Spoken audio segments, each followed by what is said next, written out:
What it do? Bedtime crew. Hey man, listen, today I'm here to give you guys my immediate reactions and breakdown of UFC 320. I'm getting a lot of notifications on my phone, chanting Charmer and whatnot.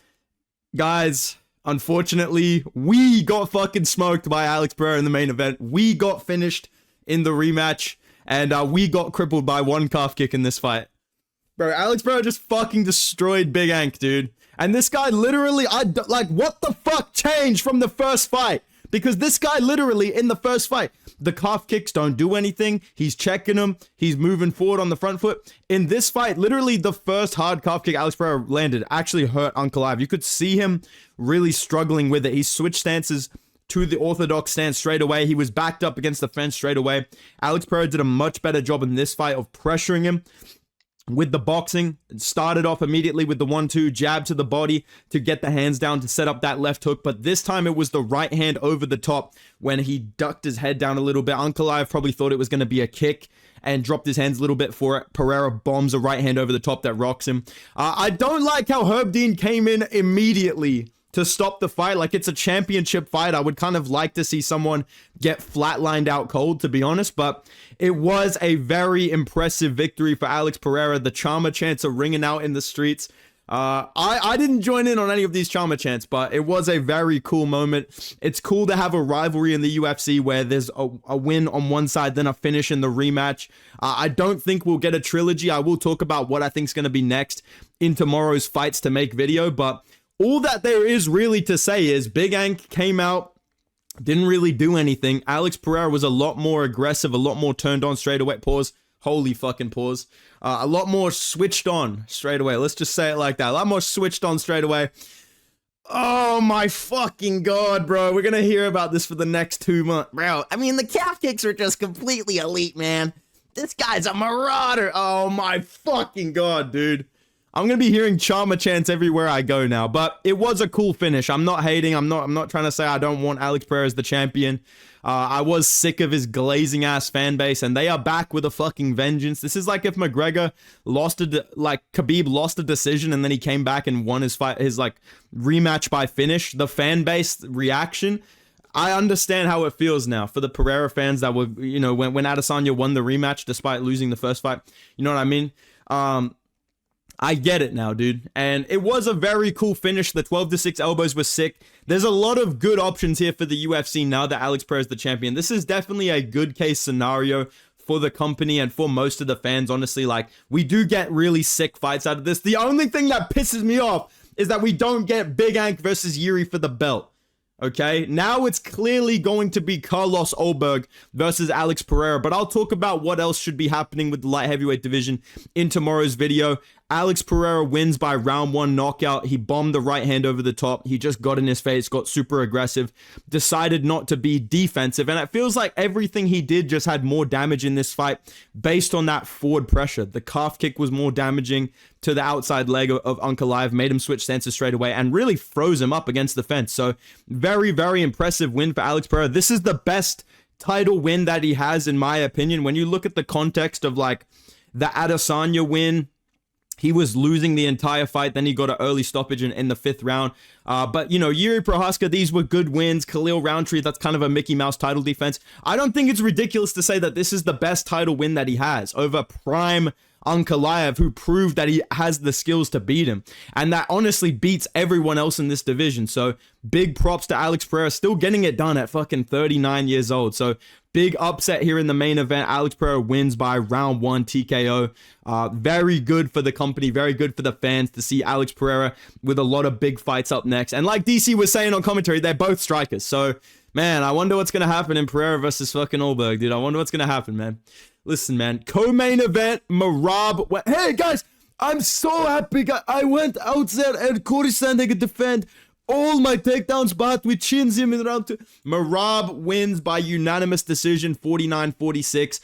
If you scroll down, the comments are going to be hating on me like I went fucking 0-12 on this card. I literally went like 9-4, so I actually had really good picks. And one of them was Merab by 49-46 decision, where he does have moments of outstriking Corey Sandhagen. Sandhagen does well to defend the grappling, but just can't do enough damage to win the fight. And that's basically what happened. Corey Sandhagen won the first round. He did a great job of being aggressive, setting up the leg kicks off the jab, off the lead hook, which we know he's really good at. He also countered Merab with the lead hook pretty well, like the check hook off the back foot. He countered him really well with that. Merab was looking for that right hand. He was trying to get in there and duck down his head and land the overhand right. He didn't really have that much success in the first round. He got a takedown, but it wasn't enough like to sway the round. So Corey Sandhagen wins round 1, in my opinion. And then in round 2, I literally started laughing, bro, because Corey Sandhagen is the only guy that this fate could befall. Like, it literally was the meme in the video where I was talking about UFC fighters I wouldn't want to lose to, where it's like, you wake up and they're like, yo, bro, Merab caught you with the overhand, bro. Like, bro, this guy actually got nearly finished by Merab on the feet. Merab blitzes into this fucking guy, and I guess maybe Corey Sandhagen was like, bro, your left hand's actually down, bro. And then Merab just bombs his right hand over the top, rocks him badly against the fence, pours it on, nearly gets a TKO finish, and from that point on in this round and throughout most of the fight, he was just taking down Sandhagen again and again and again. Sandhagen did do well to recover in between round 2 and 3, but I thought round 2 was a 10-8 from Merab. So it was 1-1 going into the third. The third round, Merab won as well. Sandhagen did recover well. He did a good job of getting back up, mitigating kind of the control time of Merab off his takedowns. And he did have a good moment later in the round with like a right hand, I believe, but Merab also was landing the right hand. He was landing his left hook in close. He was pushing Corey back. And every single time he shoots a single leg, whatever he does with it, it was so clean, bro. Like, his wrestling looked so good in this fight. He's just figured out his system so well. I feel like that's the biggest reason Merab is improving, is he knows exactly what he wants to do. He has coaches that are telling him, don't chase a takedown right now, just hold him, or get a takedown right now, mix up the punches. You know what I mean? Like, it feels a lot more calculated what Merab is doing. And in the third round, he really showed it off the single leg attempts. He would go from the single leg to the double leg, run him over. He would pull the single leg, get to the back body lock. Really high level stuff from Merab. It was 2-1 going into the fourth. And maybe a controversial thing, I thought Corey could have won the fourth round.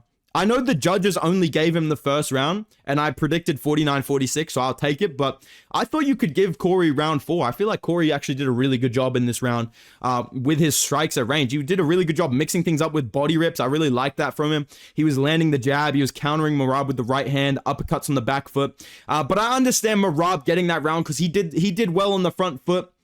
He got some takedowns. He got a big hip toss, like the DDP WMMA takedown at the end of the fourth round, threatened like a Das choke attempt. So I can understand it being 3-1 going into the fifth. I personally saw it 2-2, but Merab was up, obviously, based on the 10-8 in round 2. And then in the fifth round, this was another Merab round.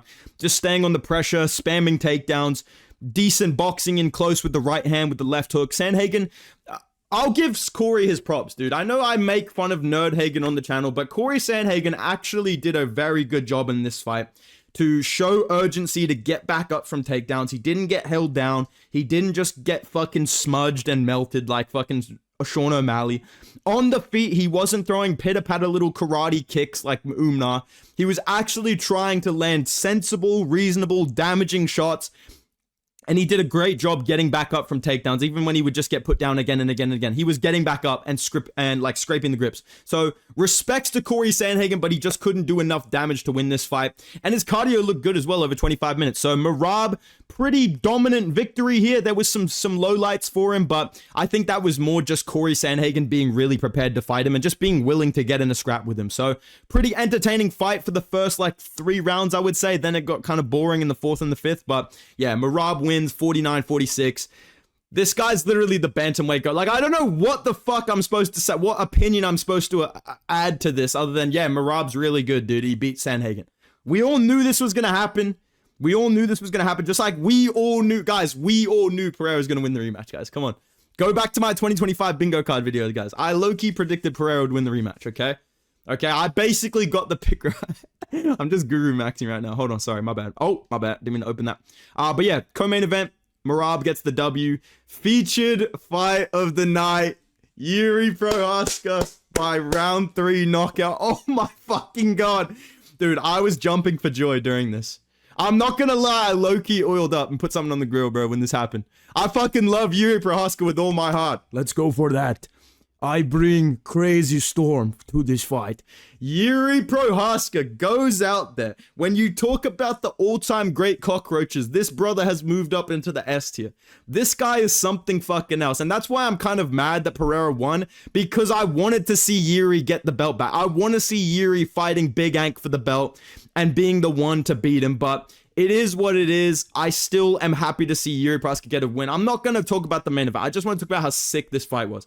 Because I was nervous for Yuri, and I know a lot of you guys were too. A lot of you guys were messaging me about this fight during rounds 1 and 2, really stressing about how Yuri looked in this fight. He looked bad. He was slipping around the canvas. I don't know whether someone fucking put some oil. I don't know if there was like oil on the top of Josh Emmett's head or something and the canvas got slippery, but Khalil Roundtree was landing his big overhand left. He was doing his little tie impression at range. Yuri Prohaska slipping on the canvas. He did a good job of evading a lot of the big shots. I really didn't enjoy the commentary during this fight because Joe Rogan, I mean, come on, dude. He sees a fucking athletic black guy doing good. I mean, Khalil's just chopping him up. Khalil's just too fast for him. Khalil's just levels above him in the striking, in the technical level and the speed level. I fucking hate Joe Rogan. But Khalil was winning the first 2 rounds. It wasn't like a domination. It wasn't like the Jamal Hill fight, but he was countering Yuri Prohaska pretty well with the overhand left. Yuri did a good job rolling with some of the shots. Khalil didn't really chop the legs as much as I thought he would. Maybe it was because Yuri spent most of the fight in orthodox as opposed to southpaw, so they weren't really there as much, but he did a good job landing to the body with his left kick. He also landed, some overhands that won him the round. Nothing really rocked Yuri. That's why I was really annoyed by Joe Rogan acting like he's putting on a fucking masterclass, but second round, pretty similar. Yuri did a lot better pressuring in this round and not slipping and sliding all over the fucking cage. Like, did he just got in there or something? But Khalil was still winning this round. Like, he was landing pretty consistently in terms of his countering. And his output was quite low. Like, I kind of got the sense that he was just trying to pitter-patter his way to a 30-27 decision. Because Khalil didn't really go for anything crazy in this round. Yuri Prohaska was looking for those front kicks. He was pressuring with the jab. He was doing a good job of kind of trudging towards Khalil, but Khalil was being really sharp and accurate on the back foot. So it was a close second round. I can understand Khalil being up 2, but then in round 3, let's go for that. Yuri turns on the autism, walks down Khalil Roundtree. Boom, right hand to the face. Boom, jab, slip. Boom, boom, boom. More punches up top. Front kick to the body. Really starting to slow him down. And then the jab cross left hook in close. Rocked Khalil badly. And we saw exactly what I was talking about in the prediction video, where Khalil ends up on fucking Bambi legs and he's kind of running away from Yuri. And Yuri's just hunting him down. When Yuri hurts you or when he needs to get a finish, he's so fucking dangerous, dude. Because he will just walk you down, make you miss, rip punches to the body, front kicks, feint the head kick, boom, right hand down the middle. Elbows in close when Khalil tried to clinch him up, ripping him to the body as well against the fence. Really started to slow down Khalil with the body work in that third round. And then up against the fence after rocking him, Yuri lands the jab cross hook again. Face plants Khalil Roundtree out cold. Oh my god. Fight of the night. Yuri is back. We are getting a fucking title shot. Or we would have been if Alex Pereira didn't fucking fluke a win. But it is what it is. Yuri Prohaska by knockout in round 3. Super entertaining fight. Let's go for that. We bring the storm. Such a great win. I'm so happy fucking Yuri won, dude. I couldn't take seeing Yuri lose, bro. I don't give a fuck that Big Ank lost, to be honest. Like, obviously, I wanted to get the prediction right, but Yuri Prohaska losing would have been personal, bro. That would have been like Khalil 30-27ing my fucking dad or something, dude. So, I'm happy that Yuri won. This was a major fucking W. Next fight of the night was, come on, bro. Josh Emmett, you landed no strikes, bro. Come on, bro. Come on, man. You gotta land one, dude. You gotta throw one, bro. Yusuf Salau. Even when this guy gets a finish, it's boring. I don't know how to explain the hatred that flows through MMA fans for Yusuf Salau right now. It's insane. Like, even when he gets a first round flawless armbar victory, goes out there, ducks under a punch from Josh Emmett, takes him down immediately, gets on his back, transitions to the armbar, gets the tap in a minute flat. Any other fighter, the crowd would be like, oh my god, he's back. The crowd booed the fuck out of this guy. And even when he got on the post-fight, God bless this guy, man. He was spamming every single big name he could. He was trying to be like, yo, shout out Diego Lopez. He had a great fight. The crowd still booed him. He's like, yeah, Lerone Murphy, I want to fight you. Boo. Like, they fucking hated Yusuf. He tried to be, like, humble as well. He was trying to be like, yo, shout out to Josh Emmett. He's a legend. They still booed the fuck out of him. The crowd fucking hates Yusuf Zalal. I don't understand how he's still, like, how it managed to be, like, it was a good win. It's impressive, but it was, like, almost so anticlimactic. I don't know. It was, like, a boring finish. Maybe I'm just biased as fuck. Maybe I'm just a hater, but it was, like, a boring finish. I don't know, maybe the crowd felt the same as me, that's why they were booing, but maybe it's the fact that this outcome caused us to sit through like 20 minutes of promo video before Yuri vs. Khalil. Like, they clearly were expecting this fight to be a 29-28, running decision, but outside of that, it is a very impressive win for Yusuf Zalal. The only upside for Josh Emmett is you took no damage.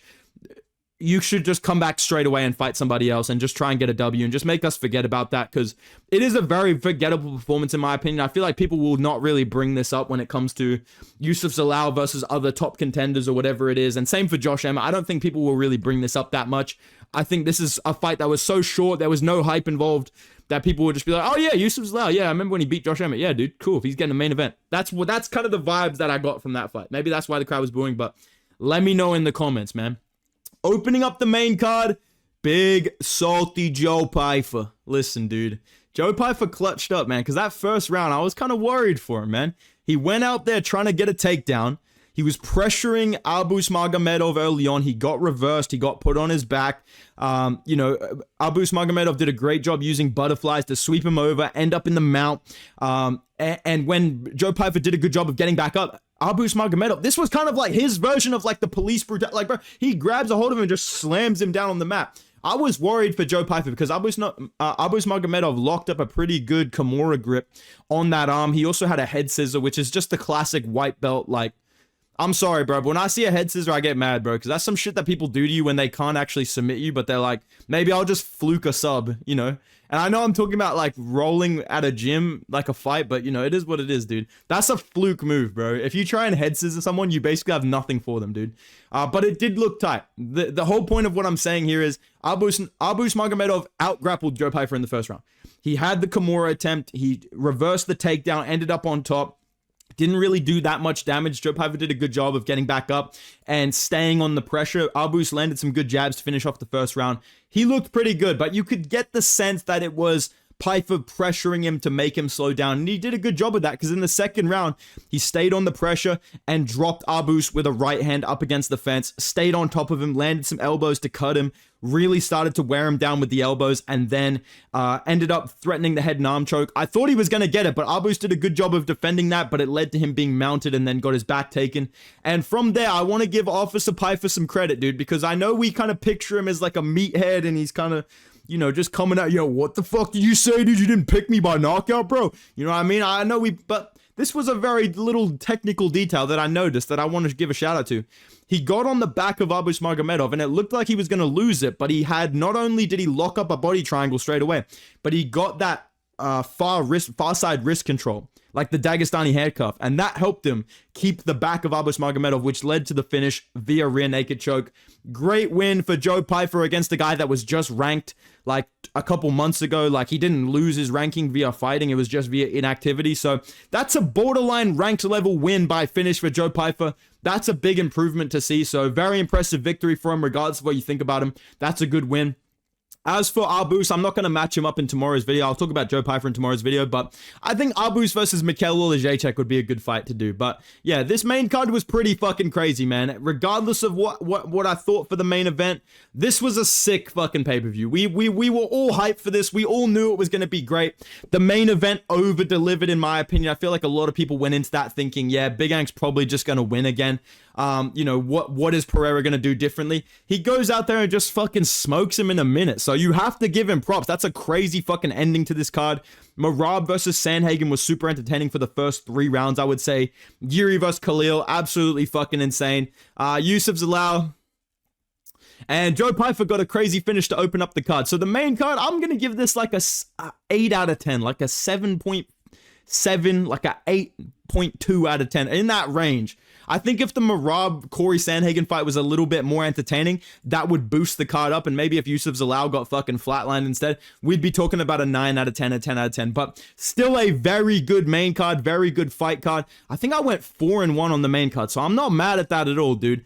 These prelims, though, we low-key bombed these, but there was some funny fights on this. The main prelim, Atiba Gauthier, I mean, you're not surprised to hear this, but he won by round 1 knockout against Trevin Vines, or whatever this guy's name is. Bro, what the fuck was this guy doing in there, man? I'm sorry, you guys know me. I try to be as respectful as I can. I try not to get on here and sound like a fucking blob sitting in my chair being like, dude, this guy fucking sucks, bro. But I'm sorry, bro. Tristan Vines literally just died from a takedown. Like, I rewatched it. There was no elbow that rocked him. He literally just, it was like he got tased, bro. It's like he jumped in the pool and someone was like making toast in there, bro. Like, he literally just dies on a fucking takedown attempt against the fence, ends up flat against the cage, and Gauthier just gets the finish. So I hate to say this, but it's not impressive to me. Like, it's not impressive that Gauthier won. It literally looked like if they pulled someone out of the crowd and was like, yo, bro, if you can survive 30 seconds with Gauthier, we'll give you $10,000. Like, that's genuinely what it looked like to me. If you genuinely told me, yo, bro, this guy was actually just a fan that we got out of the crowd, we said, if you can survive a round, we'll give you $1 million. Like, I would believe you, bro. I would literally believe you. So, Gauthier wins by knockout. No one's surprised. Can we get him some real competition, please? Next fight of the night, Daniel Santos defeats you lost by knockout in this fight. This was a really entertaining scrap, dude. I'm kind of sad that Yu Sang is getting clowned when this was pretty fucking entertaining, bro. But that's what happens when you emote, dog. You're liable to get chinned. And that is basically what happened. This guy was clip farming so hard. The first round was super entertaining. It was a very close round. I feel like Santos was more aggressive. He landed some bigger shots, but Yu Sang, he landed a lot more consistently in terms of his accuracy. He was landing jabs. He was landing calf kicks on the back foot. Did a good job of even when he got taken down, just not giving up bad positions or damage, got back up, got back in the open, made Santos miss a lot of his big shots. But Santos still, I think, won that first round because he landed some big left hooks. He went chasing after him to land bigger shots. He was chasing more finishing sequences, and he got the takedown. So it was a close first round. It was very entertaining. I felt like this fight was shaping up to be a really good matchup. And then in the second round, basically straight away, Santos pressures into him up against the fence, catches him bad with a left hook that dropped him, follows up, puts him out cold, gets the finish. Very entertaining fight. Good win for Daniel Santos by round 2 knockout. I was looking forward to seeing Yu Sang tested a little bit. I feel like he did pretty good in this fight besides getting fucking flatlined in the second round, 10 seconds in. But I would like to see him take a little bit of a step down in competition because Daniel Santos is very experienced. He's very tough. He's very durable. He's super entertaining. We love watching Mini Oliveira fight once a year. I think Yu Sang versus bloody Jack Jenkins in Australia early next year would be a great fight. I think February 2026. Let's run Yu Sang versus Jack Jenkins on the prelims of potentially maybe Olberg Pereira. I don't know. I'll talk about that shit tomorrow, bro. Next fight of the night, bro. Patrick Mix. I forgot about this shit from Pereira sleeping Big Ank. I literally forgot about this fight. I was living the dream watching that man come. I'm like, man, this is such a good day, dude. Oh my god, these fights are amazing. I forgot about this. Patchy fucking Mix goes out there. I put masterclass on my bingo card. I picked this guy by submission. I hate to say this. I feel like he got robbed. I'm not defending him. I'm not saying he actually fought really good and you guys are just hating. Make no mistake whatsoever. He fought like fucking shit. I have the words trudge, sludge, blob, Tin Man all written in my analysis of this fight in my notes. So I don't want you to misconstrue this point. Oh, bedtime salty. Oh my god, bedtime's literally coping. No, he fought like shit. This was a terrible dog shit fight. One of the worst I ever subbed. Frankly, get them both out of here. Get them both out of the country. Get them out of here. Terrible fight. Viklach won based on round 2 and round 1. I think Patchy Mix won the second, and I think he clearly won the third. And like, it was close. It was not a good fight, but I think Patchy Mix won. That's basically my take on this. Viklach won the first round. He had a huge speed advantage on the feet for the one round that he wasn't gassed out. Same with Patchy Mix. He was slow as fuck, but he wasn't gassed out until round 2. You know, he's a fucking UFC, high profile signing. He's literally a Bellator champion. The guy has 1 round of cardio. You know, it is what it is, dude. I'm supposed to know that based on all the tape that there is of this guy going 25 minutes. But regardless of that, Viklach gets taken down early on in the first round, but he uses the guillotine throughout the fight really well to reverse position, end up on top. He mounts Patchy Mix in the first round, did some damage with elbows on top, wins the first round. Great first round for Viklach. I'm going, okay, all right, this guy's pretty fucking good. Patchy Mix is dog shit. Round 2. I think what it is that Patchy Mix is so bad and that he's so shit compared to what people think of him, that anything he does, you're just going, fuck this guy. He's so, I'm not giving him this round. I think he won the second round. They both gassed out. They both looked like shit. Patchy Mix was landing good shots on the feet in this fight. He was on the forward pressure the entire fight. And when I say forward pressure, I'm not saying, he's fucking going at him like Marab. He's just walking at him in slow motion, just trudging and sludging at him. But he was landing his check hook. He was landing some left hooks on the break of clinches. He was landing some elbows. He was pressuring him. And Jakub seemed to be slowing down. He did land some good body shots, some good front kicks, but I don't think he did enough to win this round based on damage. I think the guillotine attempt wasn't really there. Patchy Mix had some control time. I feel like he walked down Viklach in the second round and pieced him up a little bit on the back foot. If you rewatch the fight, he was landing good elbows, good hooks, and I'm sorry for saying rewatch the fight. I personally will never think about this fight again, but if you want to be a nerd and rewatch this, I think the second round you can make a very good argument that Patchy Mix won that fight. Third round, they're somehow gassed out like heavyweights after 1.5 rounds, but Patchy Mix wins the third round. Takes him down, defends a guillotine attempt, controls the entire round very clearly, but the judges give the fight to Viklach. Just terrible. Just a terrible... The man cannot play the game of basketball. There's no other way to say it. Patchy Mix can't strike. He can't grapple. He doesn't have cardio. He has no defense. He has no power. He has no aggression. He has no snap. He has nothing. He's literally just holding him down, making a face. And he's... And this is the guy that everyone's been sold this dream of Patchy Mix being this fucking Bellator superstar. I'm gonna come in and finish Sean O'Malley, bro. I'd put that kid to sleep. Seriously, dude? Are you fucking kidding me, bro? I am never picking Patchy Mix. I just accidentally opened Microsoft Teams. I'm never picking this fucking guy again in my life. I'm gonna get on Teams right now, call up my fucking workmates and tell them, fuck Patchy Mix, yeah? He loses by split decision. That's what you get for being dog shit, bro. Fuck me, man. Opening prelim, Edmund Shabazian by knockout. Thank the fucking Lord, yeah. I was so happy to see my boy Shabazian get a W. I was kind of worried. I'm not going to lie. I don't know what it is, but Muniz was kind of landing the GM3 body kicks, and I was like, oh, for fuck's sake, dude. Is GM3 literally possessing Muniz right now? But no. Shabazian, he was getting pressured a little bit. Muniz was finding the left hand on the break of, of an exchange. But then Shabazian, off that pressure, sat down on his punches, landed a check hook that dropped Muniz pretty badly, followed up, and it seemed like I'll correct myself. He dropped him with the left hook, but it seemed almost like Muniz chose to go down. But then Edmund followed him, dropped some elbows, finished him off with like seconds left in the first round. Thank the fucking Lord. Yeah, I'm so happy to see Shabazian win. I was worried he was going to get GM3'd in this matchup, but he gets a W. That's 3 in a row. That's 3 wins in a row, bro. I truly believe I deserve a ranked opponent, bro. I would like to see Shabazian versus Bruno Ferreira next. I think that would be a good fight before we go into the top 15. That's what I would do with Shabazian, okay? Early prelims, they were okay. Nothing really crazy. Punahele Soriano beat the fuck out of Nikolai Veretnikov. Just took him down again and again and again. This guy's spamming guillotines. Soriano landed a lot of ground and pound. Round 2, I was a bit worried because Soriano got the takedown again, but started gassing out from nothing, basically. Nikolai wrestled up, got on the back, was chasing a rear naked choke. And I don't know about you guys, but I'm saying out loud watching this, watching Veretnikov almost get a submit. I'm like, please don't let this guy fucking fluke you. But Soriano managed to get back on top. 2-0 going into the third. And the third round, he takes him down again.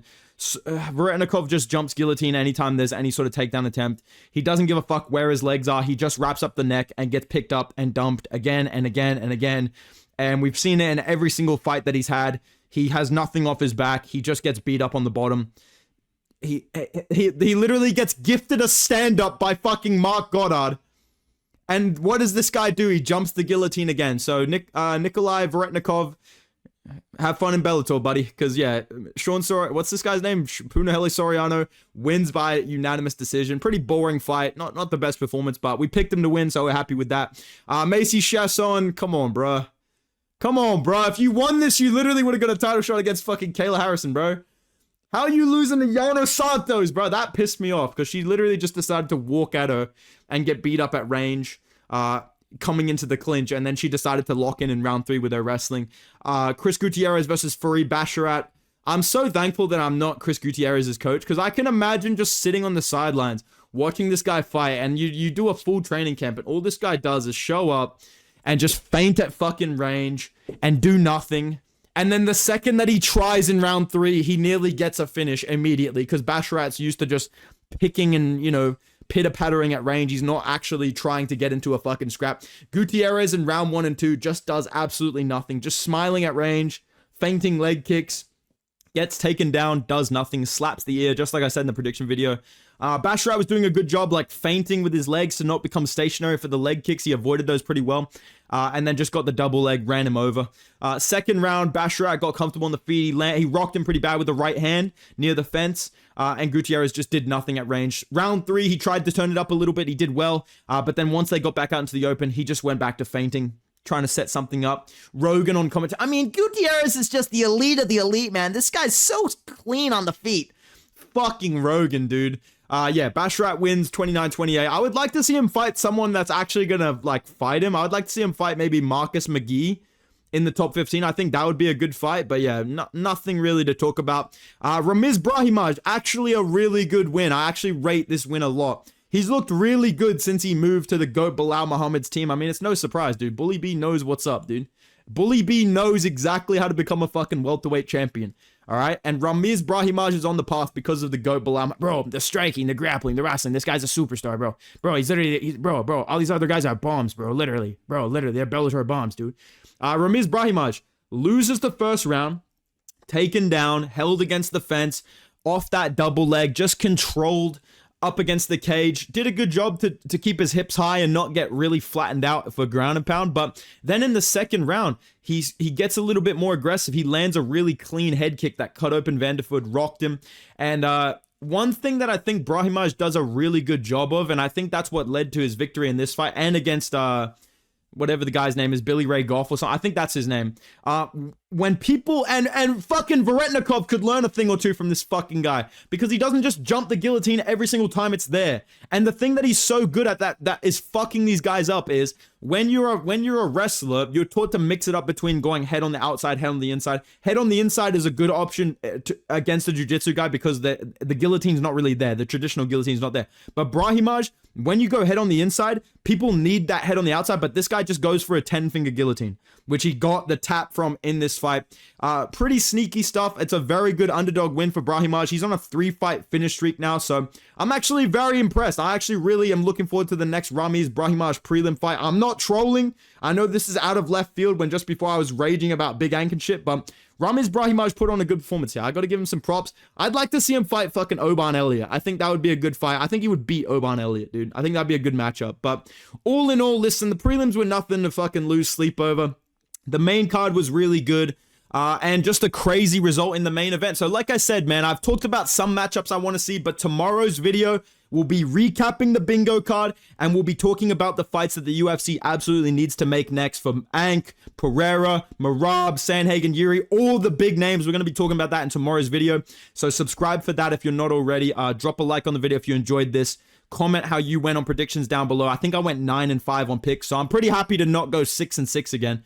But let me know how you went in the comments down below. If you guys enjoyed the video, drop a like, subscribe. Go follow me on Instagram and Twitter at Bedtime MMA, and I will see you guys in tomorrow's video, man. Goodbye. Shama.